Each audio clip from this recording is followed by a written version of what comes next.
Hello guys, welcome to my channel Aman के साथ। तो आज हम देखने वाले हैं बिहार बोर्ड जो बायोलॉजी है उसका क्लास 10th चैप्टर 1 का जैव प्रक्रम ऑब्जेक्टिव देखने वाले हैं। तो हमारे इस वीडियो के लास्ट तक जुड़े रहिएगा। तो चलते हैं हम पहले ऑब्जेक्टिव पर। तो हमारा 30 क्वेश्चन टोटल है। तो हम 30 क्वेश्चन टोटल है तो 30 क्वेश्चन देखने वाले हैं। तो चलते हैं हम पहले क्वेश्चन पे। तो पहले क्वेश्चन कह रहा है कि आहार नल की लंबाई कितनी है। तो आहार नल का जो लंबाई होता है वह 8 से 10 मीटर तक का होता है। दूसरा क्वेश्चन कह रहा है छोटा आहार नल का सबसे बड़ा भाग कौन सा है। तो आहार नल का सबसे जो बड़ा भाग होता है वह छोटी आंत होता है। तीसरा नंबर क्वेश्चन कह रहा है कि मनुष्य के आमाशय में प्रतिदिन कितना लीटर रस का स्राव होता है। तो मनुष्य के जो आमाशय में होता है वह 3 लीटर रस का स्राव होता है। 5 भी नहीं होता, 10 भी नहीं होता, 3 लीटर का स्राव होता है। चौथा नंबर क्वेश्चन कह रहा है कि मनुष्य के आमाशय में कौन सा अम्ल होता है।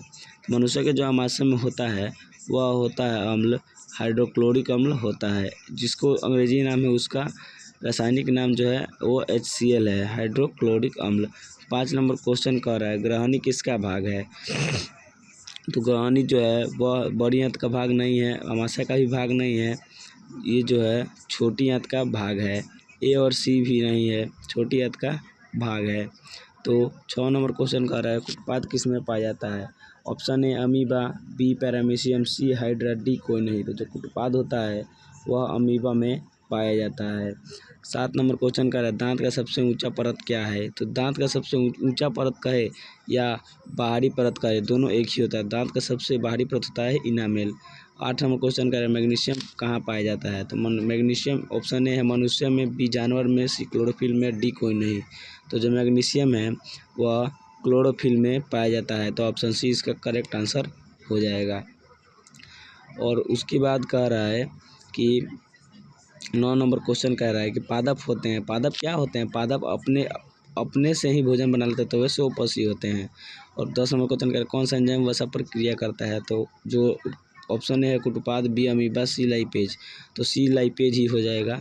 11 नंबर क्वेश्चन कर हाइड्रा में क्या पाया जाता है। A अंतर्ग्रहण, B पाचन, C स्पर्शक। तो इसका जो है स्पर्शक ही हो जाएगा। एटीपी का पूरा नाम क्या है, एडिनोसाइन ट्राइफॉस्फेट। तो ये इसका A ऑप्शन नंबर में ही है, तो यही हो जाएगा। 13 नंबर क्वेश्चन है समतल दर्पण की फोकस दूरी होती है। तो जो ये समतल दूरी है उसकी फोकस दूरी अनंत होती है। हजामत के लिए कौन सा दर्पण उपयोग किया जाता है। हजामत के लिए जो है अवतल दर्पण उपयोग किया जाता है। तो हम आगे वाले क्वेश्चन पे पहुंचते हैं। ये बार बार बाहर हो जा रहा है। तो आगे वाला क्वेश्चन है किसी कार के आकृति में प्रयुक्त होता है उत्तल दर्पण। 16 नंबर क्वेश्चन दाढ़ी बनाने के लिए कौन सा दर्पण प्रयुक्त होता है। दाढ़ी जो बनाते हैं वो अवतल दर्पण में। वायु में प्रकाश की चाल निर्वात के पीछे होती है तो कम होती है, निर्वात में ज़्यादा जाता है वायु, और वायु में और हवा में कम जाता है। निम्न में किस दर्पण की फोकस दूरी ऋणात्मक होती है। तो जो है अवतल दर्पण की फोकस दूरी ऋणात्मक होती है। 19 नंबर किस दर्पण को अभिसारी दर्पण कहते हैं। तो जो अवतल दर्पण होता है उत्तल दर्पण उसको अभिसारी दर्पण कहते हैं। 20 किस दर्पण को अपसारी दर्पण कहा जाता है। तो जो अवतल दर्पण है इसको अपसारी दर्पण कहा जाता है। 21 नंबर प्रकाश गमन करती है सीधी रेखा में, प्रकाश के परावर्तन से निर्धारित होता है। आपतन कोण बराबर होता है परावर्तन कोण के, ये आपने पढ़ा होगा। 22 नंबर अवतल दर्पण के सामने वस्तु को कहाँ रखा जाए कि प्रतिबिंब उल्टा, वास्तविक और समान आकार का बने। तो इसका होगा वक्रता केंद्र पर, वक्रता केंद्र पर। 24 नंबर किस दर्पण का उपयोग गाड़ियों के साइड मिरर के रूप में होता है। तो इसका हो जाएगा उत्तल दर्पण, उत्तल दर्पण में होता है। किस दर्पण में दूर की वस्तु का प्रतिबिंब सदा सीधा बनता है। तो इसका भी उत्तल दर्पण हो जाएगा। 26 नंबर क्वेश्चन है कि दर्पण सूत्र क्या है। तो दर्पण सूत्र होता है 1/u + 1/v = 1/f। तो ऑप्शन ए ही में है तो वही सही हो जाएगा। 27 नंबर काल्पनिक प्रतिबिंब होता है, काल्पनिक प्रतिबिंब हमेशा सीधा होता है। 28 नंबर क्वेश्चन नई कार्तीय परिपाटी के अनुसार दर्पण के सामने रखे गए बिंब की वस्तु दूरी ली जाती है। तो इसका जो होता है इसका लिया जाता है दूर की वस्तु धनात्मक लिया जाता है। प्रकाश की चाल विभिन्न माध्यम में होती है, तो विभिन्न माध्यम में अलग अलग होती है। 30 नंबर समतल दर्पण द्वारा बना प्रतिबिंब होता है। समतल द्वारा जो प्रतिबिंब बनता है काल्पनिक बनता है, तो काल्पनिक आभासी भी कहते हैं। तो आभासी ऑप्शन में तो A और C दोनों हो जाएगा, इसका ऑप्शन नंबर D। तो कैसा लगा आपको वीडियो। अगर वीडियो अच्छा लगा तो लाइक और सब्सक्राइब कीजिए, और ऐसे ही ऑब्जेक्टिव क्वेश्चन के लिए हमारे चैनल को सब्सक्राइब जरूर करिए।